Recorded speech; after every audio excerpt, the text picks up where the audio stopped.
Eh, pada kesempatan hari ini memang kami sengaja melakukan aksi di gedung DPR, tidak di Monas bersama Pak Presiden. Kami juga diundang, tapi bukan berarti kami membenci pemerintahan dan lain sebagainya.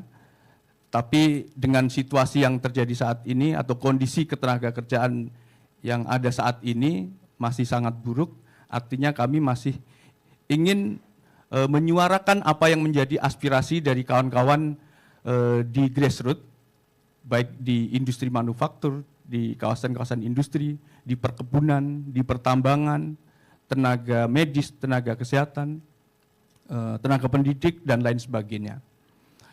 Apa yang kami sampaikan dalam memperingati Hari Buruh Internasional ini mungkin bukan hanya di Jakarta, karena di beberapa daerah kami juga melakukan aksi peringatan, melakukan aksi unjuk rasa. Ada di teman-teman di Sumatera Selatan, di Lampung, di Jawa Tengah, di Jawa Timur, di Kalimantan Barat, Kalimantan Timur, di Sulawesi Selatan, di Maluku Utara, dan mungkin beberapa daerah yang lain.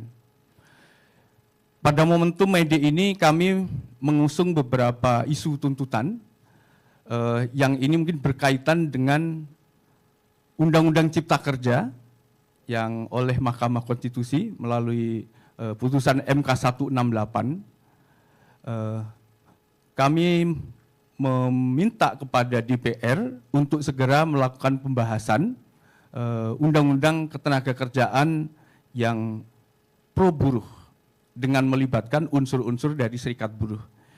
Karena kalau tidak melibatkan unsur-unsur dari serikat buruh, kami rasa secara substansi pasti tidak akan sesuai dengan apa yang menjadi tuntutan kaum buruh selama ini. Dan kalaupun undang-undang tersebut misalnya disahkan, dalam waktu bersamaan demonstrasi, gelombang unjuk rasa, bahkan mungkin gugatan di Mahkamah Konstitusi, tentunya ini juga akan berjalan. Nah, kami tidak ingin pembuatan undang-undang ketenagakerjaan yang baru tersebut artinya mubadir juga buat kawan-kawan buruh. Selanjutnya kami juga menyoroti soal sistem pengupahan di Indonesia.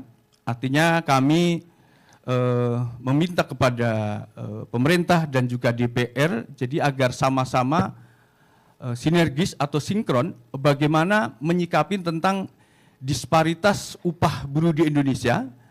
Jadi antara upah daerah satu dengan daerah yang lain ini jaraknya cukup besar.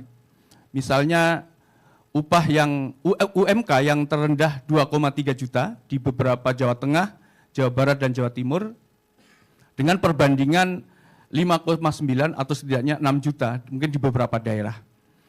Dan itu cukup jauh perbedaannya.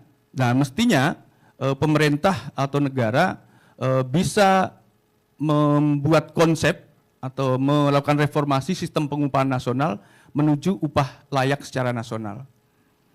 Selanjutnya juga yang menjadi perhatian kami, dan ini saya yakin juga perhatian dari seluruh serikat buruh, itu terkait dengan fleksibilitas pasar tenaga kerja, terutama adalah sistem outsourcing, kerja kontrak, pemagangan, bahkan mungkin harian lepas, karena dalam praktek di lapangan ternyata lebih buruk dari aturan undang-undang itu sendiri.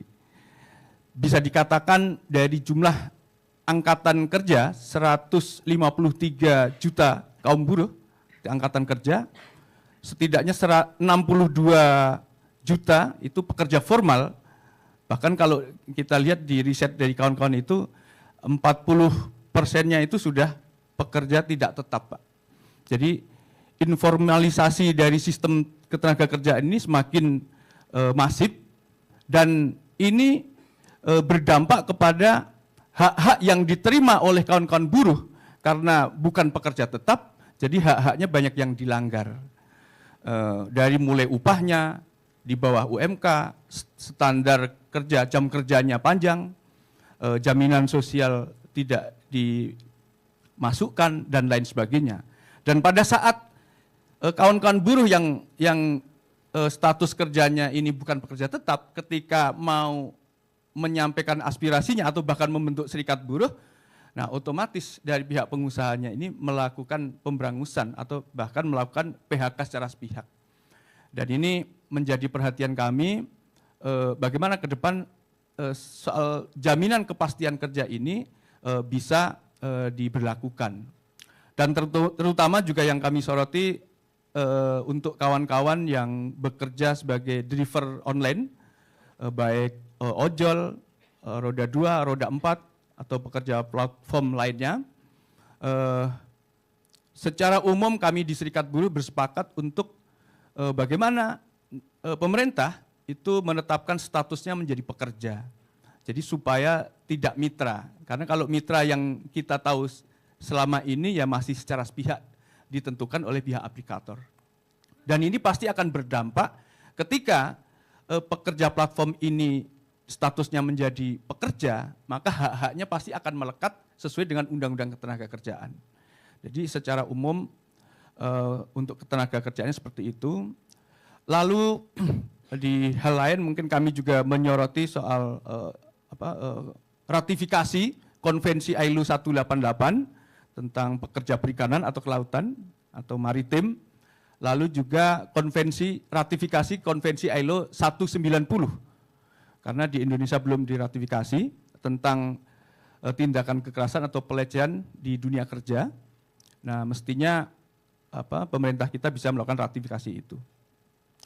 Lalu kami juga menyoroti soal ruang demokrasi kita yang ini juga menjadi bagian dari cita-cita reformasi 98 agar demokrasi kita ini tetap dijaga, sehingga ketika ada kebijakan-kebijakan dari pemerintah yang baik pusat maupun daerah yang tidak berpihak kepada masyarakatnya, mereka juga bisa menyampaikan secara langsung kepada baik kepala daerah di pusat dan juga DPR atau DPR RI.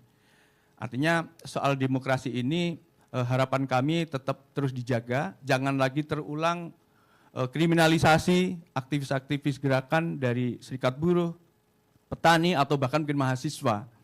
Dan tentunya karena mungkin di beberapa waktu yang lalu, terutama ada aksi Agustus, banyak kawan-kawan muda atau mahasiswa yang juga dikriminalisasi, masih ditahan, dan harapan kami itu bisa segera dibebaskan.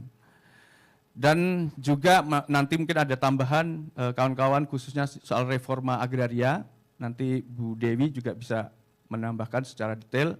Selain itu mungkin nanti juga ada tambahan juga mungkin dari beberapa kawan-kawan untuk masuk di problem pokok yang dihadapi khususnya di beberapa sektor tadi. Mungkin itu sebagai pengantar atau pembukaan dari kami. Terima kasih. Assalamualaikum warahmatullahi wabarakatuh. Baik, terima kasih.